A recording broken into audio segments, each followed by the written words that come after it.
जुड़ चुके हैं हमारे साथ कांग्रेस के प्रवक्ता हैं जगदीप। आप मुझे सुन पा रहे हैं?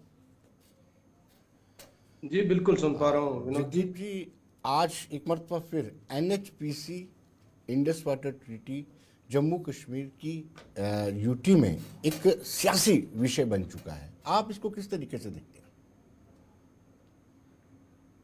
विनोद जी शुक्रिया आपका। पहली तो बात, हाँ, मेरे भाजपा के मित्र, मैंने पहले भी कहा कि ये जो भी बयान देते हैं वो आधिकारिक तौर पर मैं उसे पार्टी का नहीं मानता हूं, लेकिन इतना जरूर कहूंगा कि जिस तरीके से नेहरू जी का संबोधन इन्होंने दिया, ये मैं नहीं समझता कि एक जायज बात है। एक चैनल पर बैठकर एक सलीका होना चाहिए, वो इस देश के पहले प्रधानमंत्री।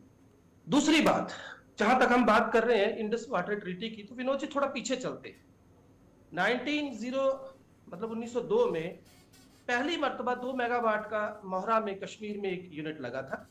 जहां तक इंडस वाटर ट्रीटी पर बात हो रही है, अभी एक शिक्षाविद ने बड़ी अच्छी बात की। उन्होंने कहा कि इसका असर जो है, इसके कॉन्सिक्वेंसेस जो है, वो हमें अपनी जो रिप्रेजेंटेशन है यूनाइटेड नेशन में वहां भी दिख सकती है।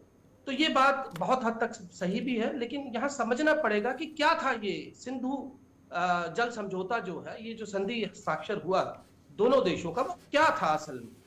हमें यह समझना पड़ेगा कि जितने भी प्रोजेक्ट हैं, चाहे वो दुलहस्ती का है, सेवा का है, किरी का है, कृष्ण गंगा का है, तो ओवरऑल एक आरटीआई के जरिए जो इंफॉर्मेशन आई 2001 से लेकर 2015 तक 194 बिलियन एनएचपीसी ने अर्न किया। अभी ये जो बता रहे थे जिस लिट हो जाती है वहां पर मशीनें लगानी पड़ती हैं, अरबों रुपया जम्मू कश्मीर के प्राकृतिक जो संसाधन है उनसे अर्जित किया एनएचपीसी में।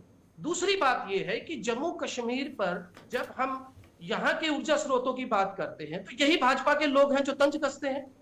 इनको लगता है कि अगर नेशनल कॉन्फ्रेंस ने 200 यूनिट बिजली के लिए बोल दिया तो भाई कहां से देंगे। अरे भाई, जिस प्रदेश से बिजली पैदा करके आप आधे हिंदुस्तान में दे रहे हो, 7,047 मेगावाट टोटल उत्पादन है, जिसमें से 2393 मेगावाट सिर्फ जम्मू कश्मीर दे रहा है। और आप एवज में जम्मू कश्मीर के लोगों को क्या देते हैं। और विंटर के मौसम में जिस तरीके के हालात कश्मीर में और जम्मू के पहाड़ी इलाकों में बनते हैं, उसका जिम्मेदार कौन है। और एक आखिरी सबसे बड़ी बात मैं विनोद जी बता दूं, जब बीजेपी और पीडीपी, अभी ये पीडीपी को कोस रहे थे, मैं बता दूं कि जब इनकी सरकार बनी तो ये समझौता हुआ था उसमें कि कम से कम 2 पावर प्रोजेक्ट्स जो है वो जम्मू कश्मीर को ट्रांसफर किए जाएंगे, लेकिन ऐसा हुआ नहीं।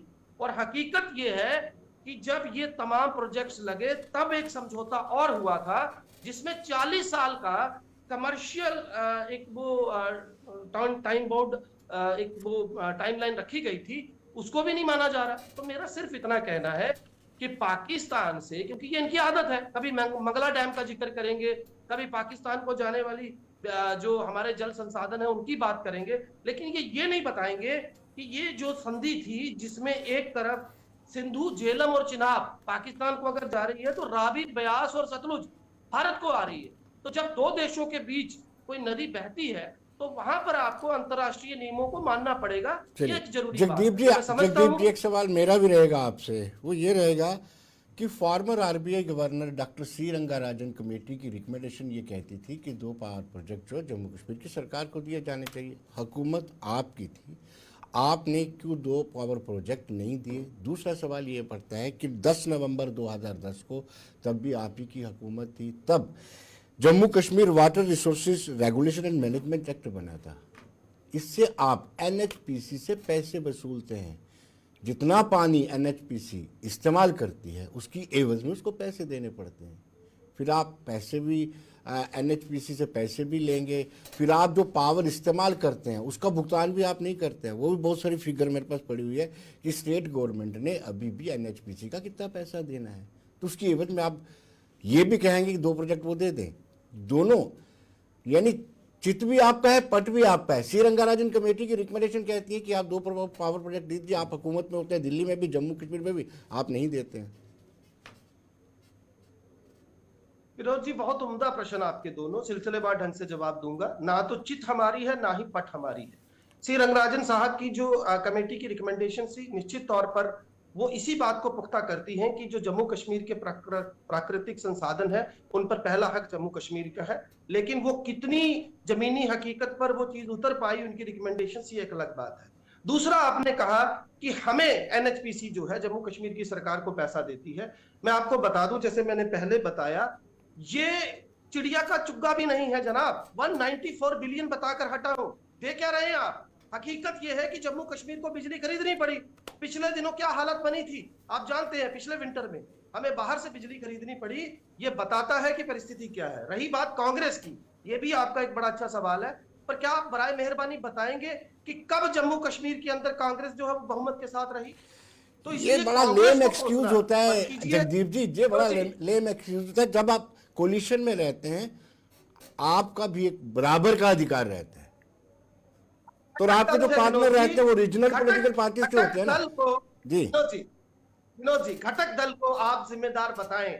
अगर किसी इतने बड़े समझौते के लिए जो अंतर्राष्ट्रीय स्तर का हो, तो मुझे लगता है कि ये जाती होगी। लेकिन कुल लब्बो लबाब मेरा कहने का ये है कि जम्मू कश्मीर पर खुदा की बड़ी नियामत है। अब तो हालत ये है कि अगर पानी के साथ ही इन लोगों ने किया है, तो लिथियम के साथ क्या करेंगे? अडानी बाबा पहुंच गए हैं, और हालात क्या बनाएंगे ये लिथियम के साथ, वो भी आप देखिएगा आने वाले दिनों में जी। अभी किस तरीके से इन्होंने छत्तीसगढ़ के जंगलों का क्या हाल किया है वो आपने देख लिया। अब महाराष्ट्र पहुंच गए हैं धारवी को कब्जाने, तो लिथियम भी इनकी नजरों से दूर नहीं है। तो बराए मेहरबानी चलिए जगदीप जी, आप जगदीप जी आप बने रहिएगा। मैं शेख बशीर जी के पास जाता हूँ। बशीर साहब, जब मांगने जाता है इंसान तो अंदाज अलग ही होता है जी। यानी आप छाती चौड़ी करके नहीं मांग सकते हैं। वजह यह है कि एनएचपीसी ने अब जम्मू कश्मीर से हाथ खींच लिया है, अब सिक्किम पर कंसंट्रेट कर रहे हैं। 2 प्रोजेक्ट उन्होंने यहाँ पे लगाने थे, स्टडी भी कर ली थी, लेकिन एटीट्यूड देखा जब गवर्नमेंट का, तो उन्होंने हाथ खींच लिया है। यानी अब मांगने जा रहे, थोड़ा झुक के अदब से सलाम करके, ये सीना जोड़ी से नहीं मांग सकते आप। पहली चीज़ यह है कि सीना जोरी का तो मैं नहीं कहता हूँ कि कोई सीना जोरी का इस्तेमाल हुआ, ये समझने की बात है। अब एनएचपीसी को क्यों दूसरी जगह जाना पड़ा, इसकी तरफ मैं नहीं जाऊंगा, क्योंकि आपका जो सवाल है कि हक मांगना कोई जुर्म है, लोगों की बात करना। मैंने कहा कि 1960 आज नहीं है, 2024 है। जम्मू कश्मीर के अंदर 2024 में जो बिजली की खपत है, और जब बिजली पैदा कर रहे हैं, रिसोर्सेज हमारे हैं जी, उनका यूटिलाइजेशन। और फिर अगर हम ये जो कांग्रेस के प्रवक्ता बात कर रहे थे कि हाँ यहाँ से बिजली जाती है पर वहाँ से खरीदते हैं, तो मैं कहता हूँ कि घर चलाने के लिए बाज़ औक़ात कर्ज़ा भी लेते हैं, हुकूमत चलाने के लिए भी पैसे कभी कभी आ जाते हैं। तो मैं कहता हूँ कि लोगों के हित के लिए होता है ना। अब लोगों के हित के लिए जो इस वक्त मैं बात कर रहा हूँ, आपके यहाँ सोलर की भी बात आई। अब सोलर सिस्टम में बड़ा अजीब तमाशा हो गया। इस रजीम में इन्होंने लोगों को कहा कि आप अपने घरों की छतों के ऊपर सोलर लाइट्स लगवाओ, और लाख 2-2 लाख रुपया जी कोई किलोवाट के हिसाब से दे दो। तो एक दिन मैंने भी थोड़ा सा सोचा कि चलो जी अच्छी बात है। जब मैंने देखा कि जब बिजली जाएगी, कहा जी सोलर लाइट भी चली जाएगी, अगर 2 घंटे का कट होगा तो आपके पास बिजली नहीं है। तो मैंने कहा ये ड्रामा क्या है? गोया ये अडानी और टाटा वालों की वो प्लेटें बेच रहे हैं। अगर लोगों की हित बात करते हैं तो मैं आपको जानना चाहता हूं, मैं जानना चाहता हूं कि शायद आपको पूरी जानकारी नहीं। पहले सुन लीजिए मुझे पहले सुन लीजिए। मैं चूंकि इस फील्ड में रहता हूं, आप किसी घर को कहते हैं कि सोलर लाइट लगाओ, दे दो उसको वो फैसिलिटी, सोलर लाइट, बैटरी भी दे दो, ताकि जब बिजली जाए तो उसको कट से बचाए। क्योंकि जब कड़कती धूप होती है जून के महीने में, तो वो जो फैमिली है वो बिलखती है, बच्चे छोटे छोटे बिलखते हैं। तो अगर सख्त सर्दी हो तो कम से कम मरीज मर जाता है। अगर उस वक्त सोलर लाइट को, तो आप उसको दे दीजिए ना कि सोलर लाइट को हम दे देंगे ऑल्टरनेटिव। सोलर लाइट को भी यूज किया जा सकता है, एक ऑल्टरनेटिव है। ऑल्टरनेटिव अब गाड़ियां चलाने के लिए सोलर लाइट भी लगने लगी। पर मैं कहता हूं कि इसको आप लोगों के हित में लाओ ना। मैं दूसरी बात कर रहा हूं अभी कि हम लोगों की बात करने के लिए अगर एनएचपीसी सजा देगी, तो हम भी जानते हैं कि एनएचपीसी को क्या करना चाहिए फिर जी। लेकिन पहले बात यह है कि एनएचपी को समझना चाहिए कि जम्मू कश्मीर से जगह अब हम बिजली लेके बाहर ले जाते हैं, वहाँ उसका ये करते हैं, तो उनको जम्मू कश्मीर के लोगों का भी हक है। हम इसका हिस्सा हैं, और इसीलिए बात कर रहे हैं कि अगर ये रिक्वायरमेंट हमारी बढ़ गई है तो दे दो, ताकि लोगों की रिक्वायरमेंट को पूरा किया जाए। आप सिर्फ जम्मू और श्रीनगर नहीं, आप दूर दराज इलाकों में जाइए, फिर जब बिजली जाती है तो कम से कम एक हफ्ता बिजली नहीं आती। जी भाई परसों मैं देख रहा था कि कहीं फॉल्ट आया, पूरा दिन बिजली चली गई जम्मू सूबे में, मतलब जम्मू में। तो खैर ये चीज़ें चलती रहती हैं। मैं इसलिए क्या बात कर रहा हूँ कि हमें कोई कन्फ्रंटेशन नहीं है एनएचपी से। जी। जो आपने कहा कन्फ्रंटेशन नहीं है, हक लेकिन मांगना। आपने अगर बड़ी बात बोली कि कहीं ना कहीं घर चलाने के लिए उधार लेना पड़ता है, 200 यूनिट बिजली आपने मुफ्त देनी है, तो क्या उधार का ग्राफ और बढ़ जाएगा? नहीं, मैं ऑलरेडी हमारा रेवेन्यू अगर कोई बढ़ जाएगा, कोई तूफान नहीं आएगा। कंपोनेंट मैं मनोज जी बात करता हूँ, लोगों के हित में अगर ग्राफ बढ़ जाएगा तो बढ़ने दीजिए, लोगों के हित की बात है। गरीब लोग मैं आपको आज ही बात कर रहा था कि एक दुकानदार ने अंदर फ्रिज रखे हैं 8, उसको 35,000 का बिल आएगा। तो वो जो लोकल इंजीनियर है उसको कहने लगा जी मैंने इसके पैसे लेने। उसने कहा भाई मैं तो ये नुमाइश के लिए रखे हैं, इन फ्रिजों के पैसे कैसे ले सकता है तू? मेरे मीटर लगा है, मीटर के ऊपर पैसे ले ले। जी ये दादागिरी भी है। तो मैं आपके माध्यम से कहना चाहता हूं कि जो मुलाजिम है वो देखिए, लोगों को तंग मत करिए। लोगों को बिजली चाहिए, उनको बिजली दीजिए। वो कहाँ से लानी है, कैसे लानी है, that is the problem of the government. But लोगों को सफर नहीं करना चाहिए, ये मैं कहूँगा। और ये जो बिल आ रहे हैं इस वक्त, उनको कहा जी अच्छा बिल तो आया था लेकिन पे तो नहीं ना किया आपने। भाई आया कैसे 30,000 बिल आपका?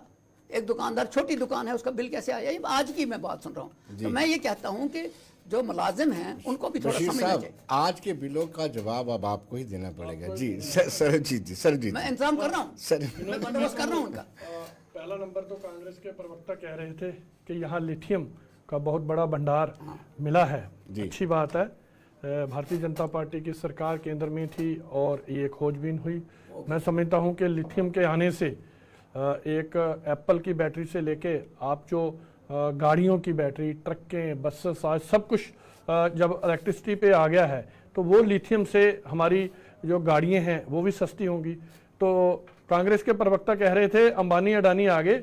मैं इनको बताना चाहता हूं कि 2G स्पेक्ट्रम जो 1 लाख करोड़ का घोटाला, 3 लाख करोड़ के घोटाले और घोटालों की सरकार जो कांग्रेस ने चलाई थी, लोग चिल्ला उठे थे, पूरा देश, पूरी दुनिया में नाक कटवा दी थी, वैसा कुछ माननीय प्रधानमंत्री भारतीय जनता पार्टी की सरकार यहां होने नहीं देगी।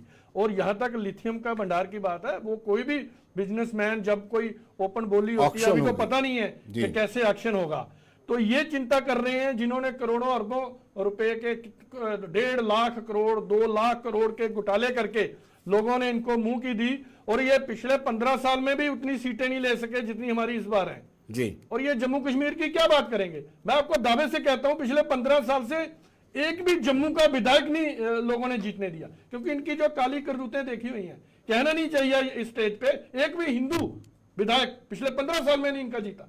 मतलब ये इनकी हालत है और ये लोगों के सामने इनकी जो सोच है। यहां तक हमारे नेशनल कॉन्फ्रेंस के प्रवक्ता सोलर एनर्जी पे कुछ टिप्पणी कर रहे थे। शायद बशीर जी आपको नाले नहीं है, जो हमारे छत पे बिजली लगती है वो ग्रिड में वापस जाती है और हमारा जो मीटर है वो उल्टा घूमता है।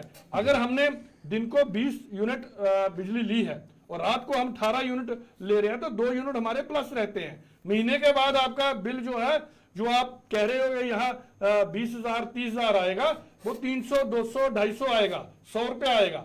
ये बहुत अच्छी बात है कि हमारा जो नेचुरल सोर्स है सूर्य देवता, उसकी जो रोशनी है उसका ज्यादा से ज्यादा हम उपयोग करें। और भारतीय जनता पार्टी की केंद्र की सरकार ने इस एनर्जी को आज चैनलाइज किया है पूरी हिंदुस्तान में। आज सोलर एनर्जी, मैं आपको बताना चाहता हूं, आप गांव में जाइए, सोलर लाइटें लगी हुई हैं, रात को बिजली चली जाती है लेकिन वो लाइटें चल रही होती हैं। और हमारे बॉर्डर के साथ साथ रहने वाले जितने गांव के लोग हैं वो बहुत खुश हैं। और ये सोलर लाइटें शहरों में भी आ गई हैं। और ये अर्बन बॉडी में जो आप कह रहे हैं कि वो 3-4 लाख लेते हैं, 80% सब्सिडी है जी। गवर्नमेंट ऑफ इंडिया 80% सब्सिडी उस पर दे रही है।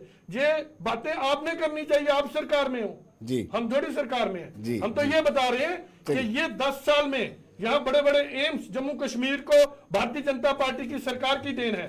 बड़े बड़े IIM IIT यहाँ माननीय प्रधानमंत्री ये 10 साल में जम्मू जितना जम्मू हुआ है तो जम्मू कश्मीर को भारतीय जनता पार्टी की सरकार ने दिया 10 साल में, वो आज तक नहीं दिया। आपके पास आता हूं लेकिन एक छोटे से ब्रेक के बाद, लोग एक छोटे से ब्रेक के बाद बने रहिए।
ब्रेक के बाद एक बार तो फिर स्वागत है और हम सीधे जगदीप के पास चलते हैं।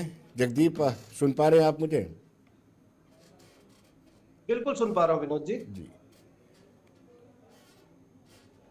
जी जगदीप जी, आप कुछ कहना चाहते थे भाजपा प्रवक्ता, भाजपा किसान मोर्चा के प्रेसिडेंट की स्टेटमेंट को लेकर के, लिथियम को लेकर के दी थी उन्होंने 2G।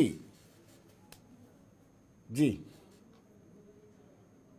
विनोद जी, मुझे दया आती, तरस आता है। इनसे बड़ा प्रबुद्ध और सबुद्ध आदमी कोई होगा नहीं, क्योंकि ये बाकियों को तो कह रहे हैं कि पता कुछ नहीं। तो बराए मेहरबानी पहले ये बता दूं कि जब किसी चैनल पे आप बैठते हो तो थोड़ा होमवर्क करके आना चाहिए। विनोद राय साहब थे कैग के अध्यक्ष जब 2G 3G और कोल स्पेक्ट्रम की बात हुई। आज तक 11 सालों तक इनकी सरकार रही। आदमी छोड़िए, कभी किसी चिड़िया पर भी आरोप सिद्ध हुआ? तो ये बंद कीजिए तमाशा, बार बार 2G 3G की बात करने का। और मैंने अडानी लाला की बात की है तो बता देता हूं, ये गुजरात सरकार से कई 100 करोड़ रुपया ज्यादा वसूला कोयले में, वो अडानी था। आज धारवी, पूरे का पूरा धारवी स्लम जो है वो अडानी की नजरों में है, ये सारा देश जानता है। छत्तीसगढ़ के जंगलों पर उसका कब्जा है, ये देश जानता है।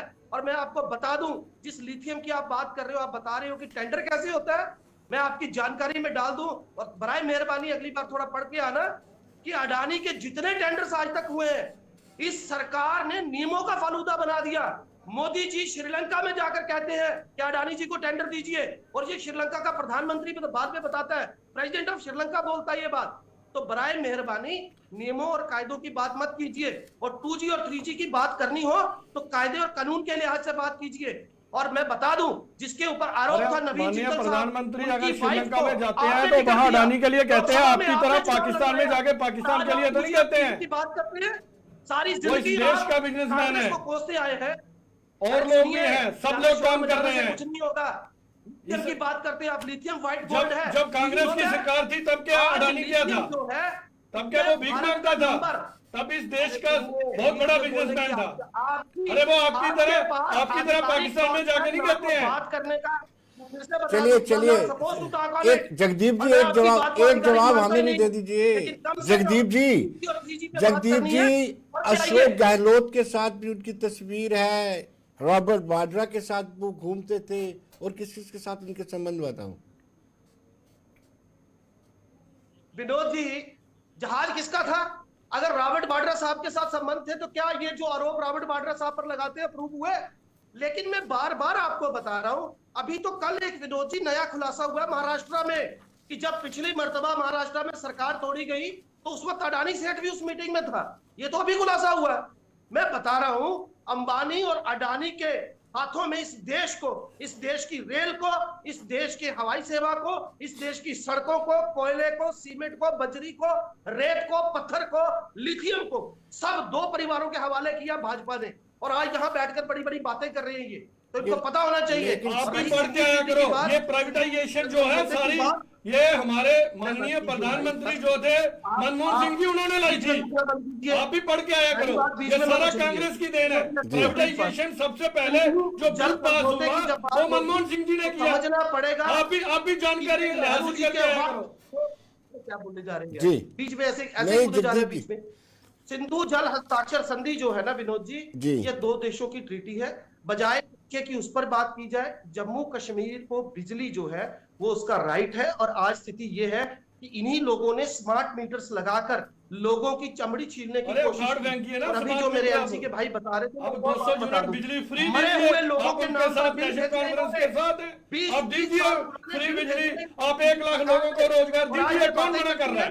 12 सिलेंडर फ्री दीजिए, कौन मना कर रहा है? आप 80 करोड़ लोगों को मुफ्त राशन देंगे, वो सही है, लेकिन कोई 200 यूनिट देगा, हमने दिया है और दे रहे हैं के नाम पर उस पे आप बातें थोड़ी करते हैं जी। तो इसलिए विनोद जी, मैं बार बार ये इंटरप्ट कर रहे हैं, मैं सिर्फ इतना कह के बात पूरी करूंगा जी कि बराए मेहरबानी जम्मू कश्मीर के प्राकृतिक संसाधनों पर पहला हक जो है वो जम्मू कश्मीर का है।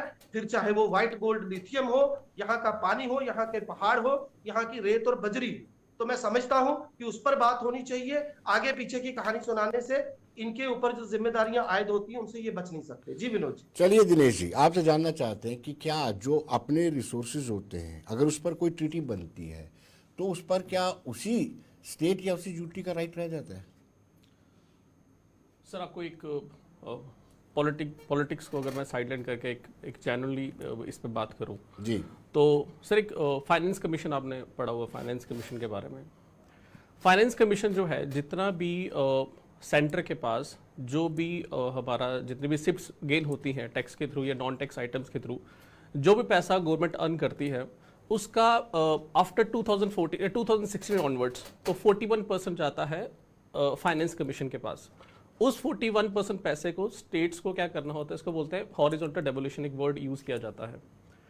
अब सर इनमें से जब मोदी जी से पहले कांग्रेस गवर्नमेंट थी तो यहाँ पर तब 4 या 5 इंडिकेटर या 4 या 5 पैरामीटर के बेसिस पे स्टेट्स को पैसा दिया जाता था, जिनमें से था जैसे कि जिस स्टेट की पॉपुलेशन ज़्यादा है उनको ज़्यादा पैसा दिया जाएगा, जिस स्टेट का एरिया ज़्यादा है उसको ज़्यादा पैसा दिया जाएगा, जिस डेमोग्राफिक जो डिविडेंड है उस बेसिस पे पैसा दिया जाएगा, या एक दो चीज़ें और थी। जब मोदी जी 2014-15 में आते हैं तो उन्होंने बोला कि फाइनेंस कमीशन जो है अब जो पैसा स्टेट्स को देगा उसमें एक और नया फैक्टर ऐड ऑन होगा। वो फैक्टर होगा कि अगर जिसका फॉरेस्ट ज़्यादा होगा, जो स्टेट अपना फॉरेस्ट एरिया ज़्यादा इंक्रीज करती है तो उसको क्या किया जाएगा, उसको और ज़्यादा कंपनसेट किया जाएगा और ज़्यादा पैसा दिया जाएगा। तो मुझे लगता है कि आज की डेट में अगर मैं 2024 की बात करूं तो 16th फाइनेंस कमीशन की जो रिपोर्ट है उसके मुताबिक 6 इंडिकेटर्स हैं, जिन 6 में से एक फॉरेस्ट, अकेला फॉरेस्ट और इकोलॉजी तो एड ऑन ही है। तो मुझे लगता है कि अभी गवर्नमेंट के पास, सेंटर के पास एक और ऑप्शन बच जाता है अगर वो स्टेट को कंपनसेट करना चाहती है कि जैसे वाटर के लिए, जैसे उमर अब्दुल्ला गवर्नमेंट जैसे कल बात कर रहे थे रिलेटेड टू कि हमें कहीं ना कहीं हमारी जितनी डिमांड है सप्लाई उतनी नहीं है तो हमें परचेज करना पड़ रहा।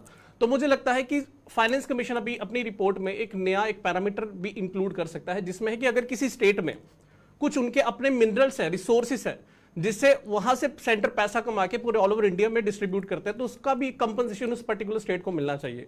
तो मुझे लगता है एक नया पैरामीटर इंक्लूड करके भी स्टेट्स को कंपनसेट किया जा सकता है। सो ये जो अगर एक वे आउट निकल सकता है। यस यस सरोज जी, बार बार अंबानी अडानी के साथ आपके रिश्तों की बात चलती है और कांग्रेस खुलकर के आपको एक साइड लाइन करने का प्रयत्न करती है, आप जवाब क्यों नहीं देते खुल के? देखिए विनोद जी, यहाँ पर मैं भारतीय जनता पार्टी का प्रवक्ता हूँ, कोई बिजनेसमैन का तो हूँ नहीं जी। यही बिजनेसमैन है जो जब कांग्रेस की सरकार थी तब उनके भी साथ अंबानी थे जी। अंबानी के साथ कांग्रेस के बहुत अच्छे रिश्ते थे, हम देखते थे। फिर उसके बाद अडानी के भी बहुत अच्छे रिश्ते थे। अब जब चूंकि दोनों गुजरात से आते हैं तो ये जब कोई इनको मुद्दा नहीं मिलता है तो ये अडानी अंबानी, इनके बड़े लीडर भी और यहाँ पर बैठे हुए लोग भी, ये सब अंबानी और अडानी का नाम लेना शुरू कर देते हैं। देखिए वो देश के बिजनेसमैन हैं, बड़े बिजनेसमैन हैं, तो यहाँ उनके अगर वो बाहर भी जाते हैं, बाहर जाके भी ठेके लेते हैं, टेंडर डालते हैं, यहाँ भी लेते हैं, तो गवर्नमेंट का एक पैरामीटर है, उस पैरामीटर के हिसाब से ही आज जो भी टेंडर डलते हैं और उसका इतनी क्वालिफिकेशन भी होनी चाहिए, इतना सरमाया भी होना चाहिए। शायद ये बड़ी बातें हैं, लेकिन मुझे लगता है कि ऐसी कोई बात नहीं है कि यहाँ अडानी और अंबानी को सब कुछ दे दिया गया। इससे पहले जो कांग्रेस की सरकारें थी वो भी तो यही करते थे। जो बड़े बिजनेसमैन हैं वो एज पर उनके सोर्स, एज पर उनकी क्वालिफिकेशन के कितनी क्वालिफाई वो करते हैं, कहाँ कहाँ क्या करते हैं। तो नेचुरल 1.5 साल से ऑक्शंस की बात हो रही थी, there was not even a single contender जो लिथियम का ऑक्शन ले रहा था, परचेज कर रहा था जी। नितिन गडकरी साहब ने भी अभी जब कैंपेनिंग कर रहे थे, अभी जो इलेक्शन की कैंपेनिंग हो रही थी, उन्होंने एक रिक्वेस्ट की थी, बिकॉज मुझे लगता है नितिन गडकरी साहब बीजेपी के हैं लेकिन उनको ऑल ओवर जितने भी पॉलिटिकल पार्टीज वो रिस्पेक्ट करती हैं जी। उन्होंने एक बात की थी कि जम्मू कश्मीर में अगर आप लोगों को प्राइवेट सेक्टर भी बढ़ाना है, जम्मू के बच्चों को अगर आपको एम्प्लॉय करना है प्राइवेट सेक्टर में, बिकॉज गवर्नमेंट इतने नहीं रिटेन कर सकती, तो आपको बाहर के जो कंपनीज हैं, बाहर के जो कॉर्पोरेट्स हैं, उनको वेलकम करना पड़ेगा। There is no any other option. क्योंकि आज अगर किसी बच्चे को आपको एक स्टार्टअप के लिए बोलते हो तो उसको एक आइडिया नहीं है, स्किल नहीं है, उस स्किल देने के लिए आप लोगों there is a long gestation period, बहुत टाइम लगेगा। तो there was no any other option left. इसलिए मुझे लगता है कि जब 1.5-2 साल से कोई ऑक्शन नहीं परचेज कर रहा था, अगर कोई एक कॉर्पोरेट या कोई एक पर्टिकुलर कंपनी यहां पर आके जो है कि अगर एक ऑक्शन परचेज करती है तो इससे बैटरी सस्ती हो जाएगी जी। इससे जो बर्डन है, इससे जो अभी कल को जो अभी हमारी गवर्नमेंट ने, हमारी जो जेएनके की गवर्नमेंट है, उन्होंने एक जो टर्म यूज की है कि हमें कहीं ना कहीं कंपनसेट करने की जरूरत है। तो मुझे लगता है कि अगर इनडायरेक्टली भी वो लिथियम के रिसोर्सेज जनरेट करके अगर हमारे यहाँ पर बैटरी के कॉस्ट कम हो जाते हैं, बिजली पे बर्डन कम पड़ता है, तो मुझे लगता है एम्प्लॉयमेंट जनरेट होती है। यस, वेलकमिंग स्टेप है। बिकॉज जम्मू में हम नहीं प्राइवेट सेक्टर को रिटेन कर सकते, नहीं इतनी जल्दी जॉब्स क्रिएट कर सकते। यस, हमें कॉर्पोरेट्स को एक वेलकम करना पड़ेगा, वो हमें उनके लिए रेड कारपेट बिछाना पड़ेगा, there is no any other option. तो ये वो रिपोर्ट्स है जिसको तो ऑफ कोर्स एनालिसिस के थ्रू कहीं ना कहीं हम लोग पढ़ते हैं, तो वही मैं बयां कर रहा हूँ। जी बशीर साहब, यूटी है, आपकी सरकार बनी है, मुझे नहीं लगता कि इन छोटी छोटी चीज़ों पे कन्फ्रंटेशन या गतिरोध केंद्र सरकार से लेना चाहिए, कोई बीच का रास्ता निकलना चाहिए। पावर भी हमें चाहिए, दरिया भी हमारे तीनों है, इसमें कोई दो राय नहीं है। हो सकता है 1960 में कोई गलती हो, एक दरिया पंजाब वाला ब्यास या सतलुज भी बीच में इनकॉर्पोरेट कर लेते, एक यहाँ का छोड़ देते तो बेहतर होता। पहली चीज़ यह है कि मैंने पहले ही कहा कि कन्फ्रंटेशन की बात नहीं है जी, हक मांगना कन्फ्रंटेशन नहीं है। और दूसरी बात है कि एक बात को एक तरीके से किया जाए, और दूसरी बात जो इन्होंने बात की है कि भाई ऑप्शंस हमारे पास हैं, जम्मू कश्मीर को बिजली के लिए स्टार्व नहीं करना चाहिए। हम लोगों की बात कर रहे हैं जी। जम्मू कश्मीर को मीटर्स के ऊपर मत करो, क्या नाम है, जो मीटर्स के ऊपर यहाँ पॉलिटिक्स हुआ, और मैं सफाई से कहूँगा इसकी इन्वेस्टिगेशन होनी चाहिए। अब हम करेंगे कि ये जो मीटर्स लगाए गए थे इसके पीछे क्या था, ये बहुत बड़ी बात कही है आपने। और मैं करेंगे अलग अलग किस्म के मीटर लगे हुए हाँ। हैं। दूसरी चीज़ मैं बताऊंगा आपको, मेरे सरदार जी ने, सर्वजीत जी ने कहा कि जनाब हर एक को हक है बिजनेस करने का, छोटा भी करे बिजनेस। आपने तो गला घोट दिया छोटे जो लोग हैं, आपने तो ये सारा इंडिया उनको बेच दिया। हम तो हमारा एतराज़ ये है कि दूसरे को भी तो जीना है। आपने यहाँ वो था, क्या नाम है, वो सेल्फ ग्रुप के थे लोग, सेल्फ हेल्प ग्रुप थे, उसको ख़त्म कर दिया। आपने वो रेट्स इतने बढ़ा दिए कि ताकि हर एक आदमी बाहर जाए, तो आखिरकार यहाँ भी तो लोगों ने सर्वाइव करना है। आप ये चीज़ मत सोचिए कि वही गवर्नमेंट अच्छी होती है, वो छोटे का भी सोचे, बड़े का भी सर। आपने यहाँ अगर किसी बैंक वाले को कर्जा था, आपने एक पैसा माफ नहीं किया, लेकिन इन लोगों के लिए आपने करोड़ों अरबों रुपया माफ किया। तो वहाँ क्यों आपने किया? नंबर एक। नंबर दो, इनके ऊपर भी अब चूंकि बहुत सी बहस नेशनल लेवल पे भी हो रही है, हम भी कर रहे हैं, मगर मैं समझता हूं कि इस वक्त मुद्दा हमारा यह है कि जम्मू कश्मीर को बिजली के लिए परेशान नहीं करो, और बिजली चूंकि यहाँ जो ये है कि बिना गतिरोध के पावर भी मिले और इसको ये जो गतिरोध नहीं है, इस जो वहाँ बात हुई, उन्होंने कहा कि चूंकि इंडस वाटर ट्रीटी की वजह से जो जम्मू कश्मीर को नुकसान हो रहा है उसको कंपनसेट करो। और जो बहुत अच्छी बात इन्होंने की कि भाई फाइनेंस कमिश्नर जो है ये भी ऐड करे कि ये जो जम्मू कश्मीर को जो है वो कंपनसेट किया जाए उस हिसाब के लिए। आपने ठीक कहा कि पानी भी जा रहा है, पानी के रिसोर्सेज, पानी के जो यूजेज है उसके पैसे भी आ रहे हैं। सवाल ये है कि बिजली यहाँ से जाके वहाँ से खरीदनी पड़े और नहीं मिले आम आदमी को, तो ये हमारे लिए परेशानी का बाइस है। अच्छा, 200 यूनिट हमने कहा है, हम देंगे, आप बेफिक्र रहिए सरदार साहब। जो नेशनल कॉन्फ्रेंस ने वादे किए हैं, आपको घबराने की जरूरत नहीं है। अभी तो जुमा 8 दिन ही हुए हैं, ये फैसले हो गए हैं कि हमने क्या करना है। वहाँ आपके सर्टिफिकेट की ज़रूरत नहीं है, लेकिन हाँ, हक के लिए लड़ना भी हमारा हक है और हम लड़ेंगे। वहाँ कन्फ्रंटेशन जो आप कह रहे हैं कन्फ्रंटेशन नहीं है, वो एक सीधी सी बात हम कर रहे हैं कि हमारे लोगों की रिक्वायरमेंट ये है, क्योंकि वाकई ही यहाँ बहुत से बड़े प्रोजेक्ट, आपने 10 साल में तो कोई नहीं लगाया प्रोजेक्ट जी। अगर आपने 10 साल में यहाँ बशीर साहब 200 यूनिट आपने देने हैं, कभी उसका आंकलन किया, इस पर कितना खर्च होगा, क्या बजट में ये प्रोविजन रखा जाएगा, या फिर बाद में ये कहा जाएगा कि जो जरूरतमंद हैं सिर्फ उनको ही 200 यूनिट? पहली चीज मैं आपको बताऊंगा जी कि चूंकि आपने एक चीज कही पहले ही, यूटी और ये जी, तो हम ये समझते हैं कि बीजेपी ने तो ये फैसला किया है, prime minister of India on record है कि हमने जी इलेक्शन के बाद स्टेटहुड देना है। हम इसका इंतज़ार करें ताकि बाज़ाब्ता तौर पे एक फुल फ्लैज गवर्नमेंट काम करे, या वो लटका के रखेंगे।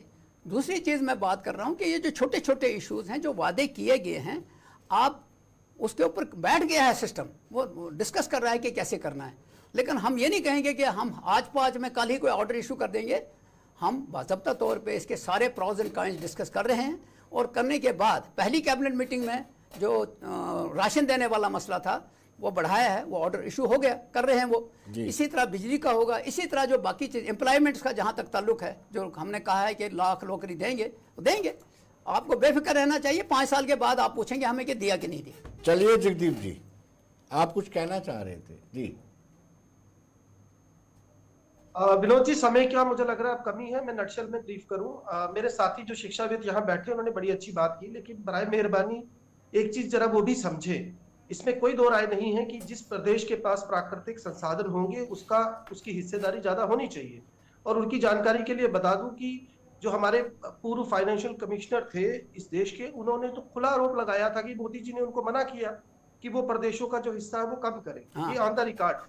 यहां तक लिथियम का सवाल, आप कह रहे हैं कि वो कंपनी आगे आएगी, तो मैं बता दूं आपको कि आज भारत के पास ऐसी टेक्नोलॉजी है ही नहीं जो लिथियम की माइनिंग कर सके। और लिथियम की माइनिंग में पानी का इस्तेमाल बहुत ज्यादा होता है। आज ऑस्ट्रेलिया, चिली और चाइना 3 बड़ी कंट्रीज है जो लिथियम के मामले में, जिसे हम व्हाइट गोल्ड कहते हैं, उस मामले में सबसे आगे है। तो अगरचे हम कल किसी बाहरी कंट्री, क्योंकि ऑस्ट्रेलिया से हमारी बात हो रही है, लिथियम को माइन करने के लिए ऑस्ट्रेलिया को इन्वॉल्व करते हैं, तो that should be welcomed. But it doesn't mean that any particular individual who owns, 90% of the whole worth which we possess as a country, तो उस आदमी को आप आगे करेंगे। और देश का प्रधानमंत्री कभी इजराइल में जाके कहेगा, कभी श्रीलंका में जाके कहेगा कि भाई साहब इनको ठेके दे दो, एक ही आदमी को, वो गलत बात है। मेरा उस पर सवाल था। और मुख्तसर अंत में मैं ये कहूंगा, क्योंकि अब लिथियम के मामले में जम्मू कश्मीर इस देश के लिए एक बहुत बड़ा रिसोर्स बनने जा रहा है, तो उसकी एवज में कुछ हिस्सेदारी जम्मू कश्मीर को मिलनी चाहिए, जो अभी बशीर साहब ने भी कहा, जो हमारा राइट है। इसी पर सारी बात है विनोद जी। जी सरबजीत जी, आपके पास भी हुकूमत रही थी, 2014 में आपकी सरकार बनी थी यहाँ पे जी। आप भी इसको परस्यू कर सकते थे, जो सी रंगाराजन कमेटी की रिकमेंडेशन है कि 2 नहीं 3 कहा गया, सलाल उड़ी 1 और दूल हस्ती प्रोजेक्ट। जी, आप भी कर सकते थे परस्यू कि ये जम्मू कश्मीर को मिल जाए। बिल्कुल विनोद जी, ये वहाँ की कब की क्या परिस्थितियाँ वहाँ रही होंगी, मैं उसमें तो नहीं जाना चाहता, लेकिन ये बात सही है कि जो जम्मू कश्मीर के रिसोर्सेस हैं, जम्मू कश्मीर के लोगों का उस पर ज़्यादा हक होना चाहिए। भारतीय जनता पार्टी और माननीय प्रधानमंत्री और जो हमारी केंद्र की सरकार है, वो जैसे हमारे अपोजिशन के भी कह रहे हैं जिसकी जितनी हिस्सेदारी, तो शायद इनको ऑस्ट्रेलिया और चाइना याद आ रहा है। आज भारत के पास बहुत ज़्यादा टेक्नोलॉजी है, बहुत ज़्यादा हम लोग एडवांस हो चुके हैं। और मुझे नहीं लगता कि लिथियम का जो इसकी माइनिंग है उसके लिए हमें बाहर के मुल्क का किसी का सहारा लेना पड़ेगा। ये अच्छी बात है कि कॉरपोरेट हाउस कोई आए। आज ये बड़े बड़े कॉरपोरेट हाउस जो हैं 50-50 लाख लोगों को इन्होंने रोजगार दिया है, इन्होंने 30-30 लाख लोगों को रोजगार दिया है। अगर ये बड़े कॉरपोरेट हाउस जम्मू में आते हैं तो यहाँ पर भी रोजगार मिलेंगे। और आपको जानकारी होनी चाहिए कि भारतीय जनता पार्टी ने अपने मैनिफेस्टो में लिखा था कि हम जम्मू में एक आईटी हब बनाएंगे और एक कश्मीर में एक आईटी हब बनाएंगे अगर हम सरकार में आए। तो जैसे आप गुड़गांव और नोएडा में देख रहे हैं कि जो हमारे आईटी के बच्चे हैं, जो हमारे कंप्यूटर इंजीनियर हैं, वहाँ पर ईजिली वो 50-60 हज़ार से ईजिली जब वो फ्रेशर आता है तो उसको जॉब मिलता है और बहुत ज़्यादा वहाँ पर स्कोप है। ऐसे ही बेंगलोर में बहुत ज़्यादा स्कोप है। तो भारतीय जनता पार्टी और माननीय प्रधानमंत्री और अमित शाह जी जब यहाँ आए थे तो उनसे ये बड़ी डिटेल में डिस्कस हुआ था कि अगर भारतीय जनता पार्टी की सरकार आती है तो जम्मू कश्मीर में आईटी हब बनाना बहुत जरूरी है, क्योंकि हमारे बच्चे जो पढ़े लिखे हैं उनको बाहर जाना पड़ता है, यहाँ पर वैसा कोई काम है नहीं है। तो अगर ऐसा होता तो मैं तो हमारी जो सरकार आई नहीं, अब तो नेशनल कॉन्फ्रेंस का जो मैनिफेस्टो है कि 1 लाख रोजगार देना, वो भी गवर्नमेंट जॉब में, उन्होंने ये रोजगार नहीं, उन्होंने गवर्नमेंट जॉब कहा था।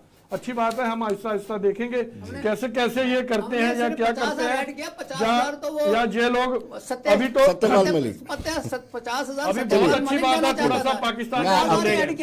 विनोद जी बड़ी अच्छी बात है, चंद दिन ये थोड़ा पाकिस्तान को भूले हैं, तो ये उन्हीं का एजेंडा यहाँ पर लगाते और जो यहाँ पर ये जो असेंबली लगी 5 दिन का हमने काम देखा वहाँ क्या हुआ, सिवाय उकसाने के और भड़काने के इन्होंने कुछ नहीं किया। जब भी असेंबली लगे आप अच्छे मुद्दे उठाएं, लोगों के हित के मुद्दे उठाएं। नई नई सरकार है, ये लोगों को बड़ी। दिनेश जी, आप हमें बताइए कि सरकार जो रिजीम चलता है और एक बड़े उद्योगपतियों का, उन दोनों में लाजमी कोई बुरी बात है? सर मुझे लगता है कि टाइम के हिसाब से ना चीज़ों को हमें समझना चाहिए जी। क्या अभी हमारे पास उतनी कैपेसिटी है जी? जम्मू में जहाँ पर आज भी रुझान बच्चों का गवर्नमेंट सर्विसेज की तरफ रहता है, क्या वहाँ पर कुछ बच्चे हैं जो अपना स्टार्टअप लेना चाहते हैं? जी। दिक्कत कहाँ पर है?